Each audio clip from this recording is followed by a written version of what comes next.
మొదటగా ఈ వీడియోలో మనం భగవద్గీత అధ్యాయము 18 శ్లోకము 64ను పరిశీలిద్దాం. గీత యొక్క ముగింపుకు వస్తున్న ఈ సందర్భంలో శ్రీకృష్ణుడు అర్జునుడికి అన్నింటికన్నా ముఖ్యమైన అత్యంత రహస్యమైన జ్ఞానాన్ని అందించబోతున్నాడు. ఎందుకంటే అర్జునుడు కేవలం శిష్యుడు కాదు, ఆయనకు అత్యంత ప్రియమైన స్నేహితుడు. మొదటగా ఈ పవిత్ర శ్లోకాన్ని భక్తితో విందాం. సర్వగుహ్యతమం భూయః శృణు మే పరమం వచః ఇష్టోసి మే దృఢమితి తతో వక్ష్యామి తే హితం. ఈ శ్లోకం అర్థమేమిటంటే శ్రీకృష్ణుడు అర్జునుడితో ఇలా అంటున్నాడు: ఓ అర్జునా, మరొక్కసారి నా అత్యున్నతమైన మాటను విను. ఇది అన్ని రహస్యాల కన్నా గొప్ప రహస్యం. నువ్వు నాకు చాలా ఇష్టుడివి, చాలా ప్రియమైనవాడివి. అందుకే నీకు ఏది మంచిదో నీ మేలు కోరి చెబుతున్నాను. ఇక్కడ భగవంతుడు జ్ఞానాన్ని ఒక నియమంగా కాకుండా ప్రేమతో కూడిన బహుమతిగా అందిస్తున్నాడు.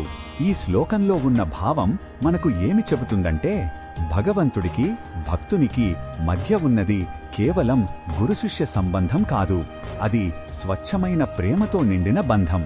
మన హృదయంలో భగవంతుని పట్ల ప్రేమ, శరణాగతి భావం దృఢంగా ఉన్నప్పుడు ఆయన మనకు అత్యంత విలువైన జ్ఞానాన్ని అందించి మనల్ని నడిపిస్తాడు. ఈ శ్లోకం దైవిక ప్రేమ మరియు కరుణను తెలియజేస్తుంది.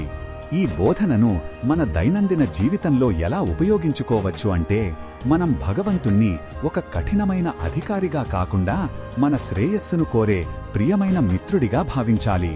మన ప్రార్థనలలో, పనులలో భక్తిని, ప్రేమను జోడించినప్పుడు ఆధ్యాత్మిక మార్గం సులభంగా, ఆనందంగా మారుతుంది. భగవంతునిపై దృఢమైన నమ్మకం ఉంచితే మన మేలు కోరే మార్గాన్ని ఆయనే చూపిస్తాడు. ఈ శ్లోకం దైవిక ప్రేమ మరియు కరుణను తెలియజేస్తుంది. ఈ బోధనను మన దైనందిన జీవితంలో ఎలా ఉపయోగించుకోవచ్చు అంటే, మనం భగవంతుడిని ఒక కఠినమైన అధికారిగా కాకుండా మన శ్రేయస్సును కోరే ప్రియమైన మిత్రుడిగా భావించాలి. మన ప్రార్థనలలో, పనులలో భక్తిని, ప్రేమను జోడించినప్పుడు ఆధ్యాత్మిక మార్గం సులభంగా, ఆనందంగా మారుతుంది. భగవంతునిపై దృఢమైన నమ్మకం ఉంచితే మన మేలు కోరే మార్గాన్ని ఆయనే చూపిస్తాడు.